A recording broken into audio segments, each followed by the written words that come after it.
Hi everyone, welcome back. Today I'm going to talk about a case for Tesla. I'm going to be creating a series of reasons and justification on why I invest in Tesla. So I'm going to call this series a case for Tesla. Series 1 today, I'm going to talk about organization structure. This topic is very, very personal to me because I come from a big tech company. To me, organization structure is the number one ingredient, the most important ingredient for the success of a company. So, and I have a lot of experience in big tech where we suffer from inefficiency and a really bad organization structure. So I wanted to share with you why I'm so passionate about organization structure, and from my past experience, what are the downfalls if you don't have a good one. This video is for you as much as for my own personal journey, historical data record, because I feel like it's important to document what I believe is the truth. Is an important milestone in my timeline. You can say it's my important downfall in my life, in my career life. Also, I will tell you all about this story. Uh, yeah, I work in the software industry for the last 24 years. I retired now, but for the last 24 years, that's all I do. Writing software, managing people writing software, managing teams, managing projects and programs. That's my expertise. Uh, I always work for big tech. I don't ever think I ever work for any mid-sized technology company. Ever since I graduated from college, I got my internship, and internship turned into a full-time job. And then full-time job as a software engineer at a telecom company. Long story short, the telecom company has to lay off and move the site to a different country. I'm offered to go along to that country, but I don't want to. I want to stay in US. So I'm the first one to find a new job and quit this one. I didn't even wait for the package or anything. I'm just so anxious to start my career again. I was pissed off. I pissed off at the company about leaving and not really taking care of employee, blah blah blah. And turns out I moved to this really big telecom company. So in this really big telecom company, I spent a total of 13 years there. 13, 14, something like that.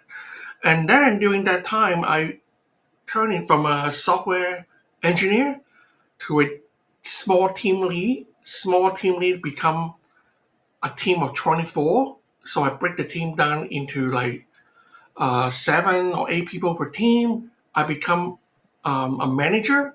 So from a software manager, I become a software program manager, and then just the story goes on. Nothing special about it. But the most important thing is during that time, I was seeing a lot of organizational inefficiency. So at that time, we totally suffer from organizational efficiency and complacement. We believe we're the strongest company. We believe that our market cap will continue to steadily go up, and our market saturation rate at that time is about 40%. So we're really the market leader. And we don't think about challengers or not moving fast enough. And we just go with the flow. You know, if the system works, we're making good money, and we're the market leader. Why change, right? But at that time, I have proposed, during that time in the company, I proposed 3 big ideas to the leadership team, and all of them get rejected and turned down. The first one is I proposed something called a media service platform. This is before the App Store. This is before the Apple App Store. There's no such thing as App Store. At that time, if you buy a phone, you go into they have dedicated folder for each provider, right? You have maybe a dedicated folder for T-Mobile, a dedicated folder for Verizon, and you go in the folder, and whatever app provider by Verizon, like usually ringtone or wallpaper, that kind of simple stuff, is very unique and only available for that provider. So it's very scattered and not coherent. As a phone company, we're not making money. We're just helping them to integrate so they can launch the app and sell the app to the user. Most of them are free apps. So my proposal to the company is we should have a media service platform where we provide a platform so that all the operator, they can submit the app to us, and those app will be compliant to our standard, so that that app not only work for one provider but for working across all the provider. And we are in the position to set up that standard and requirements, because think about it, we are the one who have 40%. We can determine what the market behave, and we can determine the performance. We can determine the price, right? And in return, for example, a Verizon operator will be happy because now not only can sell to their own customer, they can sell to a bunch of other customers. And also, once you standardize something, it's easy to expand the pie, to grow the scale of sales. So they will love it. For us, we can take a cut of that revenue. Neither when at that time there's no subscription service, right? At that time, you buy an app, you own that forever. So my proposal is, if the app sells for $9, we take 20% cut, or 10%, whatever. It's still better than not taking a cut or making any money from content. I believe content is king, and that's my proposal to the senior leadership. It passed through certain filtering within the business group, and then go up to the local. At that time in US, we have a president and CEO, right? President CEO for US only. They're not the corporate worldwide CEO. Okay, so I get a chance to meet with the CEO, propose my idea, and in the back of my mind, I already envisioned that people will say no because it's not a comfort zone. We're into making phone, right? Hardware. Who the hell is thinking about making software? Even though at that time a lot of resources are working on software. Software branches for dedicated operator, making sure it works for the network. Anyway, I would say at that time 30-40% people are actually software people in the company. So I proposed him this idea like, hey, I actually have an argument just in case you want to, be my idea. I said, some company eventually will do it, and they're going to make a lot of money out of this. And the question is whether this is us or not. So that is my selling pitch. That's my pitch, right, to him. Like, somebody going to do it. Someone going to be able to make money out of it. And the question is us or someone else? We have 40% market share. Seems to me it's a good idea to explore some of the revenue while we have a biggest, slice of the pie. That was my argument. Right away, the second hand. There's always some second hand man. Some lieutenant sitting on the right side of the CEO and kind of give his 2 cents. Always about his own save face. It's about saving face. What look good to that person. It's never really about embracing new ideas or trying to look into. Is there any real meat in that idea? But no, they don't do that. They simply will say, nah, it's a bad idea, blah, blah, blah. So what is that? This guy is a VP of hardware, I remember. And he said, we're a company focusing on hardware. We are not a software company. We sell phones. We don't sell software. We leave the software revenue part to the operators, right? That's his argument. And then I give my my one-liner, right?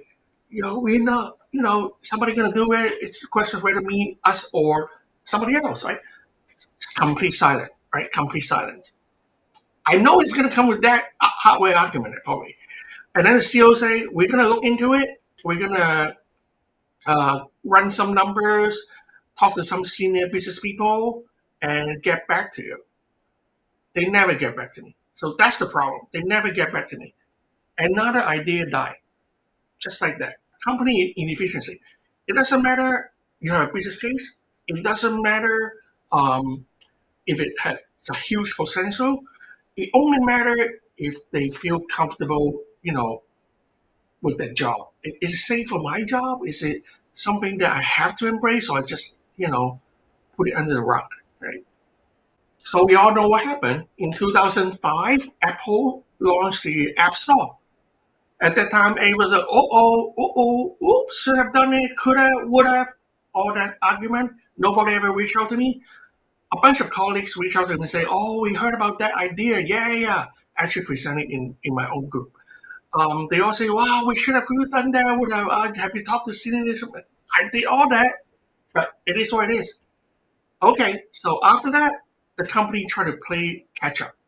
They kind of come up with their own store, but we suffer another problem during that time is when they try to catch up, too many cooks are in the kitchen. If you're in a software big tech company, you know what I'm talking about. Too many cooks in the kitchen.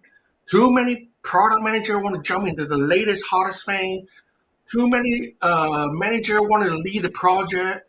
Too many designer wanted to be in the forefront of the design. And then turns out nobody compromised. It become like a mediocre software. Performance not really good. The experience is not really tailored to the customer. You know the whole 9 yards. It's a failure. People use it just because they have to, not because they feel like it's a good platform to buy content. So it kind of slowly, gradually become irrelevant. All right, you talk about second idea. What is a second idea? After 2007 iPhone launch, first iPhone, everybody laughed at it, right? Everybody laughed at it. Why? They say there's no 3G. There's no data. You only can make phone call. 2.5G, 2G, too slow. It's not going to work. Nobody going to spend that much money buying a phone that can do so little. It's going to be a leech product. I remember my leadership saying, it's going to be a leech product. It's not going to go anywhere. And I turned to them and say, don't you think they're going to add 3G in the next version? If not next, the one after? They got it. They will add 3G, right? It's common freaking sense. They can't do it now, doesn't mean they won't do it in the future. Also, have you looked at the UI and experience and how cool it is? Touch screen, very sensitive display, no lag. The UI is beautiful. Have you touched it? Have you used it? Have you looked into the presentation? Most of them did not even look at the Steve Jobs presentation. So at that time, I was in panic mode. I'm personally in FOMO because I invest a lot in the company, right? At that point, I have some good reputation. People listen to me. I'm a servant leader within my group, so people listen to me. So I try to push this idea of we must do multi-touch. Multi-touch. What is multi-touch? At that time, we don't just call it the touch screen, right? There's a more passive touch where haptic, which is not very responsive. We're the one, we have phones using the haptic touch screen, but very not very sensitive. And we cannot use two fingers to zoom in or out like that. We call it multi-touch. So we can only use one finger and scroll around the screen, and there are a bunch of lagging delay. So I propose we must look into multi-touch for mid-tier and high-end phone at that time, and gradually move down the price point to low-end phone. Multi-touch. So once again, okay, at that time the CEO, the site manager in US, who happened to be my former boss, right? So we talk all the time. So that's my proposal to them. We must do multi-touch. Look at that phone. It's going to be a future, a gigantic screen, and you don't need no buttons, right? That's the future. We must look into it. He gave me the blessing so I can dive into it more and come up with a proposal. So what happened next? He forwarded me some senior leadership in the mother country of this technology, not in US. It's called Input Solutions. That's a group. Hundreds of people working on nothing but advanced technology. Touch, like different way of inserting input, like different buttons, different form factor. And one of these is they're looking to touch, multi-touch, right? I talked to them. I said, we must have this one, we should aim this within a year or so product launch. We must work like hell, at least have one phone out in the market so we don't appear to be so behind. They the guy who is the leader, the head of the input solution, tells me multi-touch technology from their point of view is not even ready. The technology is not even ready for at least 1.5 years. At that time is 2007. Assuming they really keep the promise and maybe even accelerate and have the technology in 1 year, 2008, sometime late 2008, we need at least 6 months to 9 months to build one phone. For high-end phones, probably 1 year. So we're not going to get that until when? 2010. By that time, iPhone would have already 2008, iPhone 2, 2009, iPhone 3, and then iPhone 4, 5, keep going. They already move on. We talk about technology that they have been using for 3 or 4 years before we get our hands on it. I was concerned. I was really concerned. So I told the CEO that's the feedback I got, and we must look into the multi-touch available in US, because if Apple people can do it, they must be using some vendor. We should be using the same vendor, right? Common sense. We don't need to fight with, we invent a wheel. If somebody already has touchscreen that we can purchase, we can use. That idea didn't go far, because right there's an organization conflict, right? The head of US versus the head of input solution. The input solution guy is obviously thinking, if you use some other vendor, what is the value of my existence? We only use this vendor in my own country. They have a very strong patriotic feel about, hey, vendor must be coming from certain country, not US, because we risk losing the competitive edge, or if we buy from US, we're losing business for the mother country. I don't know what's the reason, but that idea gets shut down. So it goes nowhere again. An idea that even we're providing a solution vendor and pricing, it got shut down because of internal competition. All right, now we have two ideas got killed. We cannot sell content. Don't have our own platform. We don't have an advanced input solution, multi-touch, zoom in, zoom out. We can't even do that. All right, at least have a cool UI, right? At least have a cool UI that people will be inspired, will love it, and will use it, right? So 2008, I proposed a UI change. At that time, I know they're working on a secret project. I don't want to name names. I just remain secret project. It's a secret UI project in the mother country. And at that time, I'm so eager to find out, wow, it's a UI secret project, that can save a skunk word, that can save a life, right? It's working in the background. I don't have to worry about it. Somebody know UI will do it, right? Okay. So one day I'm really curious, so I talked to my CEO and said, I really want to look into this UI and see how cool it is. It should not be within such a small group of, inner circle. I want to learn more about it and really see if this is a saving grace for the company. Okay, I got those people happens to be come to US, the designer, the leader of that UI. I met with them. I look at the UI, and I look at the roadmap and timeline, and I'm concerned. I was concerned, big time concerned. What is the problem?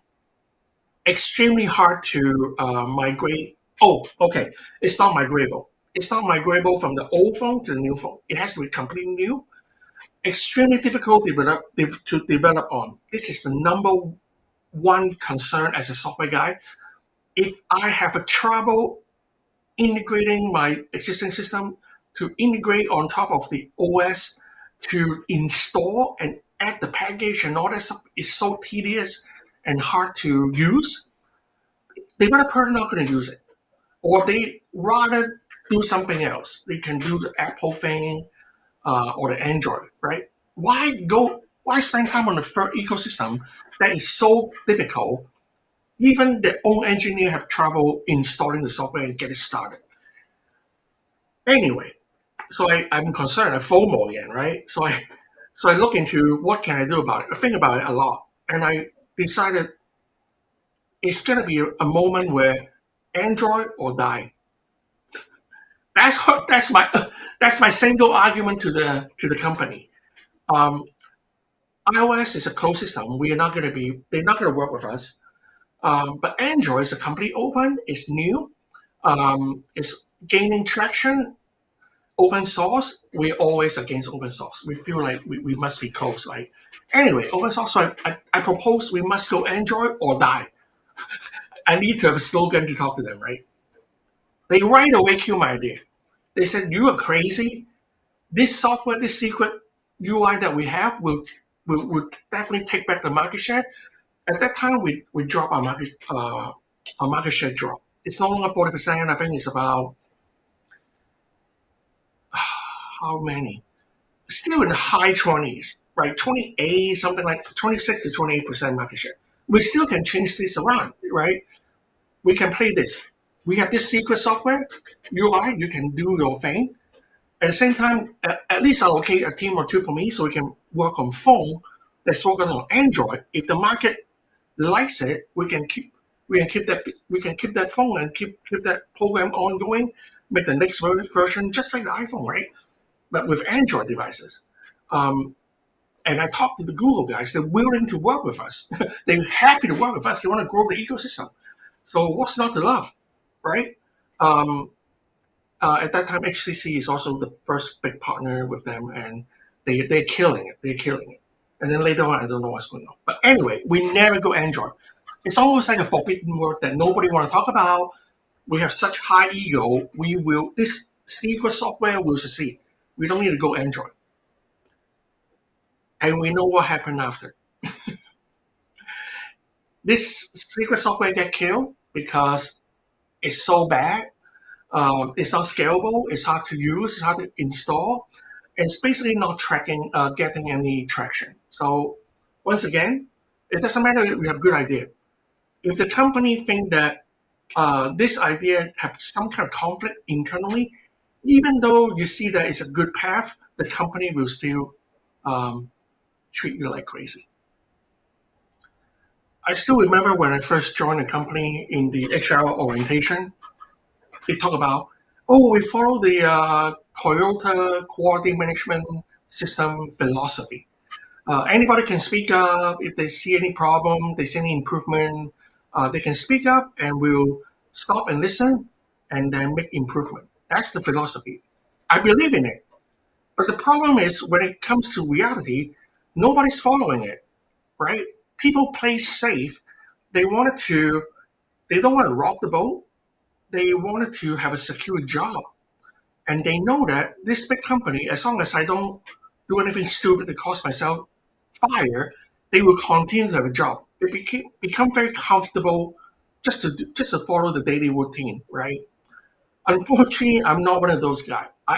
When I see some inefficiency or improvement, I try to suppress it, but then I feel like I'm doing the company disservice if I don't speak up. So I always speak up, and later on, my boss say, "Well, the reason you like promotion and all that, you really like no matter how good you are, if you rock the boat too much, you challenge the upper management too much, you ain't gonna go far." So that's the idea. I did a lot of work in the early on new idea for my company, but later on, to be honest with you, I kind of gave up. I kind of stopped pushing ideas because it's a lot of effort. Besides my daily job, managing program and people, I mean, I'm already working like 10 hours a day. I still come up with proposal on my after hour just to like try to, create presentation, like, which is like try to convince people why we have to do something new and change. It's a lot of hours that I'm not getting paid for. And after a while, I kind of demotivated. I'm like, why the fuck do I care? Well, I'm still getting the same paycheck. Why do I care? Anyway, after a while, I stopped giving improvement, innovation idea. I just do my job, get my program out on time and all that. And gradually, the company starts dying, really dying. And a lot of people getting laid off. I look at left and right, a lot of people getting laid off, but I'm not. I'm still there. If you really know which company I'm talking about, I'm almost the last person, the last team leaving before they close down the company in US. So I'm always there. working hard to finish my program, but I never really rock the boat anymore. I don't want to do that. It's just a lot of effort. And yeah, I I also understand that organization structure is so important because if you have a good one, you encourage good people and you get good ideas. If you don't have a good and efficient organization structure, you encourage people to stay complacent and they don't have to improve. They just continue to do the basic thing, push the button, collect the paycheck. I mean, that just your innovation just die down gradually, and you're not going anywhere. And that's being rewarded by not rocking the boat, get your job done, close your mouth, don't make any accusation. People get promotion like that, and gradually the company just die. It's very sad. There's so many times we can. It's like we're heading toward the Titanic, the iceberg. We're in the Titanic, but the difference is we see the iceberg way ahead. We really did. At least I think we have at least 8 or 9 years to change direction and really do something about it. But no, we just continue our way. Don't even try to adjust the angle, but keep going forward in the same direction, knowing that whatever happened in the past for the company for the last 40, 50 years will continue to do well for us. So don't worry about it. Don't rock the boat. And as a result, it didn't happen. The company really lose a lot of revenue, lay off, closing site, and become irrelevant in the industry. So during these dark times of this company, near the last 2 years before it closed, I still remember one of the most craziest moment in my software program management journey. So we work with this third-party chipset company, right? We use the chipset. We have to make sure it integrate with us, fixing software bugs before we launch, right? So that team, the third party, is exactly in the same city as me, directly in my site. We are within 20 minutes distance. That guy come to our office. They send one guy to our office all the time. We talk about bug fixing. We talk about integration. Basically, work side by side to get this stuff done as fast as possible. So now, the people in the motherland are not happy about it because they feel like they're out the loop. You guys working directly with the chipset. What's my purpose in this far away, different time zone company division? Even though you're supposed to oversee me, right, my team, but they out the loop because I work directly with the chipset company already to fix stuff. So you know what they introduced? So they introduced a software program management forum, meaning every single decision that you make, you must or request, you must go through them first, submit a request, a bunch of requests the night before. They in the daily working time, they will filter in what is important, what is not, what will be approved, what are not approved, so that this list will come to the third party chip company in the daytime, so that they will understand what needs to be worked on. And then when they have a feedback, we go back to the software management forum to conclude that what can be done, what cannot be done, give a timeline, and then come back to me. Easily 3 or 4 days of just email communication of that list of work, the work list, instead of doing work. I was so frustrated because we're wasting time. On a daily basis, I can work with that guy directly so that we can filter in, prioritize work, and get it done like a pipeline, really fast pipeline. Get it done while I'm submitting work requests. They provided feedback to me from the work that happens the previous day. It becomes like a very fast loop back system, fast loop. But now we have 3 or 4 days of requests and approval, and then confirmation before the work starts. Of course, the chipset company, of course, they're happy because they don't have to run and jump. They have tons of time to filter and play with the list before they even have to work on it. And instead, because of this organizational inefficiency, I'm the suffering. I'm suffering because I cannot get my stuff done on time. The schedule get pushing out and pushing out. Things that's supposed to be done within a week, we talk about a month. And if I push further, then the people say you're too aggressive, you're pushing the other team too hard, there's a process to follow, and you're not the only one working in this program. I'm like, I know the other program is important too, but if you understand the situation here, we're creating a lot of inefficiency and delays, which are not necessary. We must fix that. I told the guy, I always have this one liner I tell people so it registers in the brain. I think this one is really sinking for him. I said, if we're not going to improve this inefficiency really fast within weeks or months, we will all lose our job together. The company will die. I guarantee you that. I told him. He laughed about it, yeah. I told him, for real. Not only me losing my job, you will lose a job too. So the only thing that will save both of our job is not to slow me down so I can get this program in the fastest manner. And we somehow find a way to incorporate a fast process across different nations and different countries. But you cannot slow down US and US working relationship on the same time zone just to involve yourself, for your importance or for your, I don't know bureaucracy, whatever you want to call it. So that is one of the killer. I know the company's dying. There's no way we can survive if we, shoot ourselves on the foot, right? Like that. That's very sad.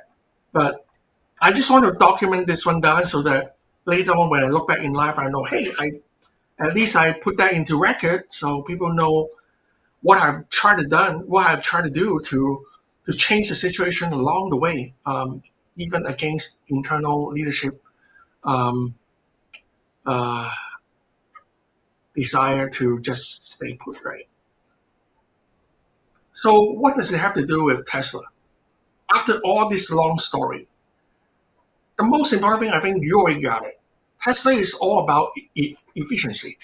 It's all about getting stuff done the fastest way possible and get it done right.